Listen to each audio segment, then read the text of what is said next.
Tiger জাতীয় দলে কে আসেন কে বাদ পড়েন তার হিসাবটা রাখা বেশ মুশকিল। ঠিক তেমনই যেন হঠাৎ করে তাও আবার একসাথে 3 ফর্মেট থেকেই বাদ পড়ে যান মোসাদ্দেক হোসেন সৈকত। তাই তিনি বেশ হতাশ। বলছেন সঠিক কারণটা আজও অজানা তার কাছে। এমনকি আসন্ন বিশ্বকাপে 7 নম্বর পজিশনে সবাই তার নামটা বললেও আসলে তার সাথে এই ব্যাপারে কোনো কথাই বলেনি বিসিবি। জাতীয় দল থেকে বাদ পড়া মোসাদ্দেকের এমন যুক্তির বিস্তারিত থাকছে জিসান মাহমুদ শ্রাবণের লেখা প্রতিবেদনে। বিশ্বকাপে 7 নম্বর পজিশনটা পাবেন কে? আফিফ রিয়াদের সাথে এই তর্কটা ছিল ইয়াসির আলী রাব্বির মধ্যে, কিন্তু হঠাৎ করে তাদের সঙ্গে যুক্ত হয় মোসাদ্দেক হোসেন সৈকতের নামটা। আর তার নামটা এই তালিকায় আসার প্রধান কারণটা হলো তিনি একজন পরিপক্ক অলরাউন্ডার। বিশেষ করে পার্ট টাইম বোলার হিসেবে তিনি থাকবেন সবার চাইতে এগিয়ে, সাথে তার মারমুখী ব্যাটিং ধরনটাও তাকে কিছুটা এগিয়ে রাখবে। তবে আপাতত সেই দৃষ্টিতে দেখছেন না নির্বাচকরা, এমনটাই মনে করেন মোসাদ্দেক। তার মতে এগুলো পুরোটাই মিডিয়ার সান্ত্বনা। দেশের ক্রিকেটে মোসাদ্দেকের আগমনটা হয়েছিল দারুণ প্রতিভা নিয়ে। বিশেষ করে টেস্ট ক্রিকেটে তাকে আদর্শ ব্যাটার ভাবা হতো। তবে সময়ের সাথে নিজেকে প্রমাণ দিয়ে 3 ফর্মেটেই একটা সময় জায়গা করে নিয়েছিলেন। কিন্তু হঠাৎ করে আবার 3 ফর্মেট থেকেই বাদ পড়ে যান তিনি, যেটা নিয়ে হতাশ সৈকত নিজেও। ঠিক কী কারণে তিনি বাদ পড়েছেন জাতীয় দল থেকে তার সঠিক উত্তরের খোঁজে আজও তিনি। বলছেন আহামরি এমন খারাপ করেননি যাতে একসাথে 3 ফর্মেটের জায়গাটাই ছাড়তে হবে তাকে, বরং ভালো করার মাঝেও বাদ পড়তে হয়েছে। সেক্ষেত্রে যুক্তিটাও আছে যথেষ্ট।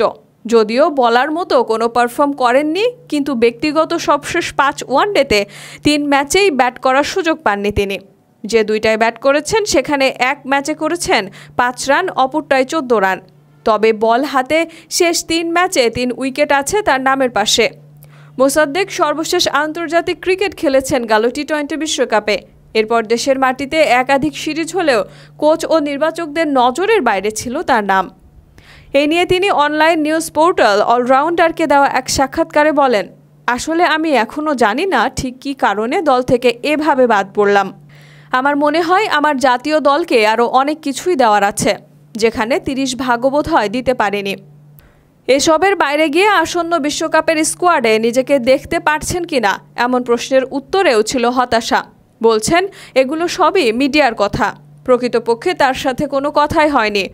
প্রশ্নের জবাবে বলেন, বিশ্বকাপ খেলা সবার জন্যই স্বপ্নের, কিন্তু আমি তো শুধু বিশ্বকাপের জন্যই খেলি না। আপনি যখন জানবেন আপনি বিশ্বকাপের আলোচনায় আছেন, এর আগে 24-25 জনকে নিয়ে একটা ক্যাম্প করবেন।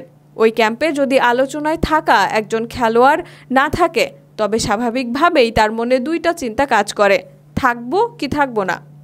যদি প্ল্যান জানতাম তাহলে সেই অনুযায়ী কাজ করতে পারতাম।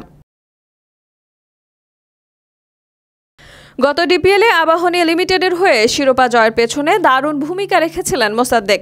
দলের প্রয়োজনে কখনো ব্যাট হাতে জয় এনে দিয়েছেন, কখনো বা বল হাতে দলের জয়ে অবদান রেখেছেন। বল হাতে 8 উইকেটের পাশাপাশি ব্যাট হাতে 89.98 স্ট্রাইক রেটে 395 রান করেছেন।